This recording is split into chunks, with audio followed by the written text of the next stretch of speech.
And now, let us take a look at spermatogenesis. Have you ever wondered when spermatogenesis begins in male body? Unlike oogenesis, spermatogenesis only occurs in the beginning of puberty. Spermatogenesis takes place in the wall of the seminiferous tubules.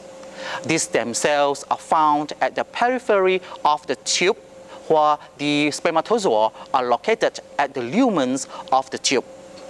Immediately under the capsule of the tubule are diploid, undifferentiated cells. These stem cells are called spermatogonia, which go through mitotic, with one's offspring going on to differentiate into a sperm cell, while the other gives rise to the next generations of sperm. The stem cells that will differentiate and specialize into sperm cells are formed during gestation period. And these stem cells are present at birth through the beginning of adolescence. However, they are in an inactive state. These cells will be activated by the gonadotrophic hormones from the anterior pituitary during adolescence to produce viable sperms, and this continues into old age. Primary spermatocytes will undergo meiosis and resulted in a haploid cell, which is called secondary spermatocyte, at the end of the first meiotic division. These haploid cells will undergo another meiotic cell division and produce spermatid at the end of meiosis. When it reaches the lumens of the tube and glow of flagellum or the tail, it is called sperm cells. 4 sperm cells will be produced from each primary spermatocyte that goes through meiosis. How long does it take to complete a spermatogenesis process? And how many viable sperms can be produced by an adult male in a daily basis? It is believed that the entire process of spermatogenesis in humans takes approximately 75 days, while other animals such as mouse and bull take approximately 35 and 54 days respectively. In humans, testes produce 200 to 300 million spermatozoa daily. However, only about half or 1 million of these become viable sperms. Now, let us move to hormonal control in gametogenesis. First of all, what are the hormones that involve in spermatogenesis? It is believed that the hormonal control of spermatogenesis varies among different species of animal. Until now, the mechanism of hormonal control of spermatogenesis is not completely understood, although extensive research has been carried out for years. However, the interactions of the hypothalamus, pituitary glands, and Leydig cells lead to the initiations of spermatogenesis occurs at puberty. Research shows that spermatogenesis can still be initiated by follicle-stimulating hormone and testosterone even if the pituitary gland has been removed. Inductions of spermatogenesis during puberty requires both follicle-stimulating hormones and luteinizing hormones.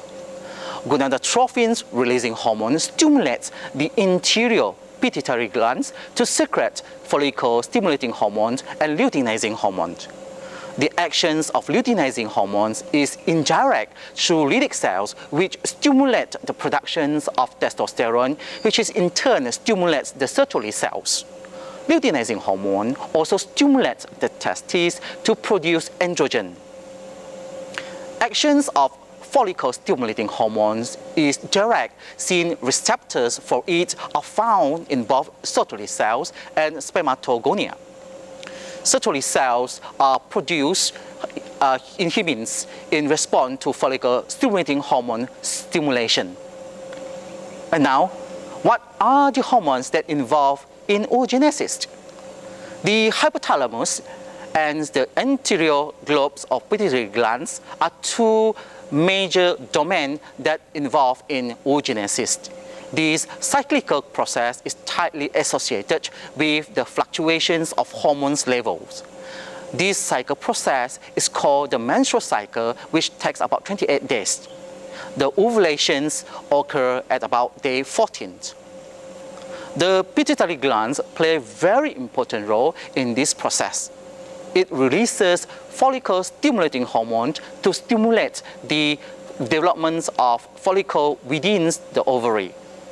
The follicle will then secrete the estrogen, which later will stimulate the repair of the uterus wall.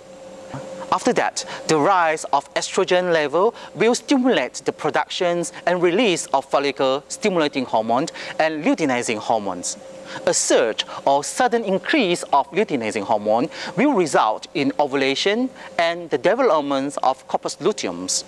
In this case, the luteinizing hormones feed back to inhibit the release of estrogens, and this leads to the fall of follicle-stimulating hormones and luteinizing hormones.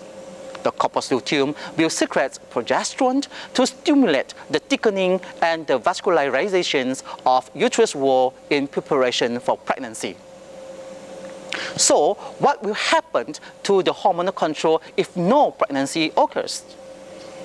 In the case of no pregnancy occurs, the corpus luteum will be degenerated. The progesterone hormone will not be released, and the lining of uterus wall will break down. The discharge of this wall is called menstruation.